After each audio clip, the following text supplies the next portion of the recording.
Thank you, Chairman. We're now live streaming. Thank you very much, Teresa. Good morning, everyone. Welcome to today's overview and scrutiny meeting.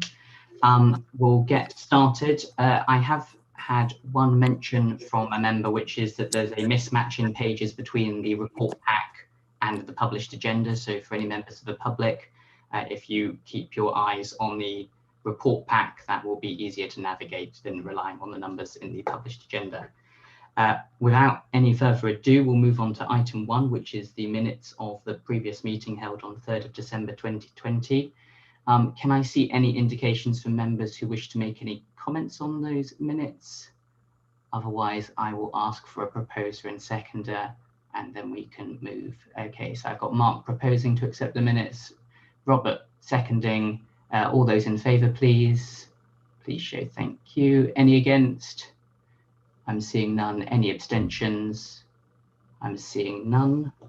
Okay, in which case those minutes have been confirmed, so thank you very much. Item 2, apologies for absence. Teresa or Ruth, have we got any apologies for absence today?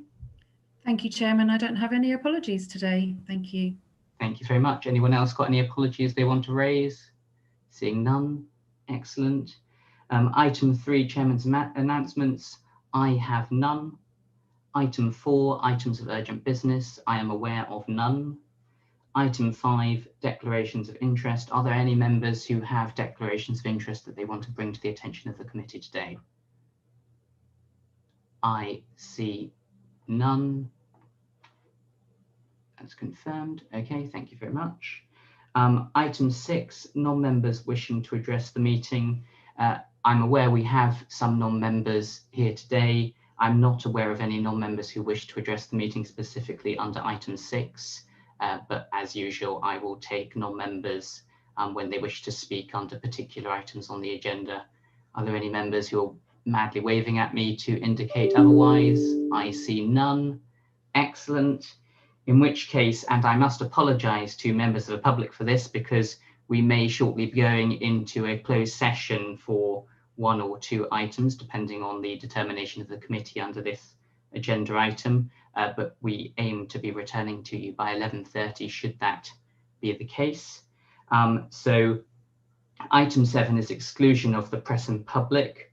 That is that under section 100A(4) of the Local Government Act 1972, the press and public will be excluded from the meeting for the following items of business on the grounds that they involve the likely disclosure of exempt information as defined in paragraphs 1, 2, 3, and 4 of Schedule 12A to the Act. I know Councillor Burt wishes to speak.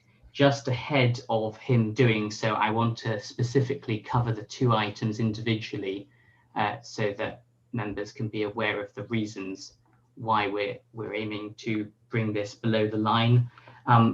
The item on Barnum Broom will be brought below the line under my proposal, at least under paragraph 3, in that it relates to the commercial activities of 1 or more bodies, and that includes the council. An item of the housing review will be brought below the line under paragraphs 1, 2, and 4, in that we may identify, or it may lead to the identification of 1 or more individuals, and there are consultations going on between the council and the staff. So I would like to propose that we do take both the housing review and Barnum Broom below the line.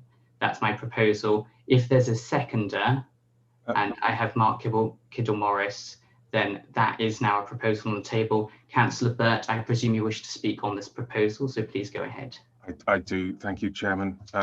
I am concerned that, now look, fully I accept that there are elements of agenda item 8 which are legitimately below the line, but there are a whole history of things with this agenda item which go back a long way, which really decisions that have been made. I mean, for example, heads of terms that have been signed off years and years ago, which never actually come into the public domain.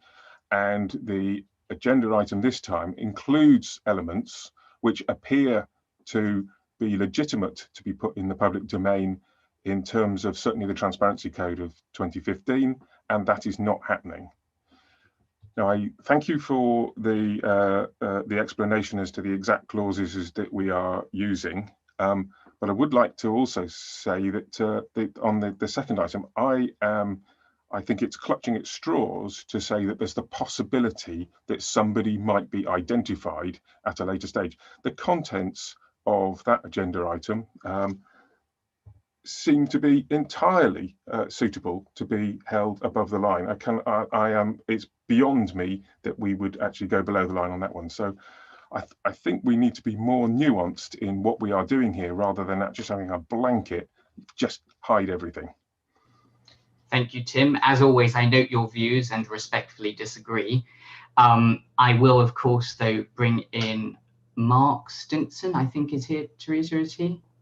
Chairman, yes, I am here. If you wouldn't mind commenting on the legal position just briefly in relation to Tim's points. Obviously, it is ultimately a matter for members of the committee, but it would be helpful to have your views before we vote. Of course, Chairman. Yes, the legal power clearly exists. It's set out on the face of the agenda. That's contained within Schedule 12A.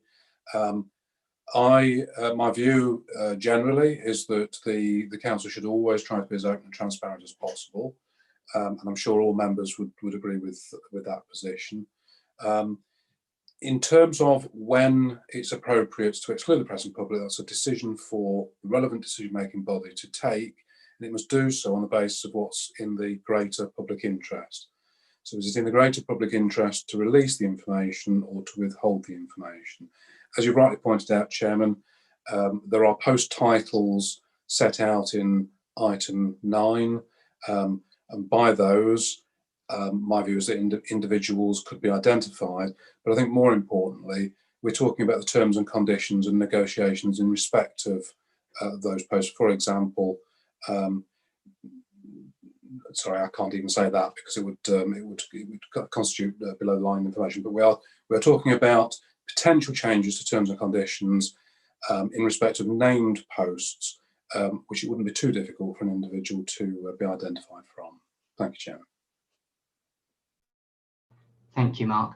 And if I could briefly get you just to comment on Barnum Broom as well, because I noted you commented extensively on the housing review, but I just on item 8, please. Certainly, Chairman. I mean, there's a lot of information in there which it would be detrimental to the authority and potentially detrimental to the tenant if that information was negotiated over, discussed, and so on in public. So my view is that there's a very clear public interest in withholding that information. I do fully take Councillor Burt's point that wherever possible we ought to disaggregate information which is below the line from information which is not below the line. I think in this particular report it would have been quite difficult to do that and keep a consistent report. Thank you, Chairman. Chairman, please may I request that we... Sorry, Tim, before you come back in, I'm going to let other members of the committee speak. Roger, if you don't mind, I'm going to leave you until the end because this is actually only a matter for the committee members to vote on. Councillor Clark. Yes, thank you, Chairman. Justin, maybe in terms of relevance, and this will come up below the line, I wasn't a councillor in 2006 when the original decision was made to acquire this investment vehicle. I merely draw attention to members of the commission that I understand that when the decision was originally made, it was below the line and that members were not advised of the full council of what the investment vehicle was they were buying until that decision had been made. I also understand that I'm aware of one councillor who wasn't happy with that, current district councillor who voted against. So I'm really drawing that attention to when this particular decision was made in the context of what has happened since and our deliberations above or below the line, and particularly below the line since then. Thank you, Chairman. Thank you, Harry. I encourage members to remain on point for this particular decision. The decision before us today is whether or not we want to go below the line on the 2 reports that have been circulated to you as members under confidential papers.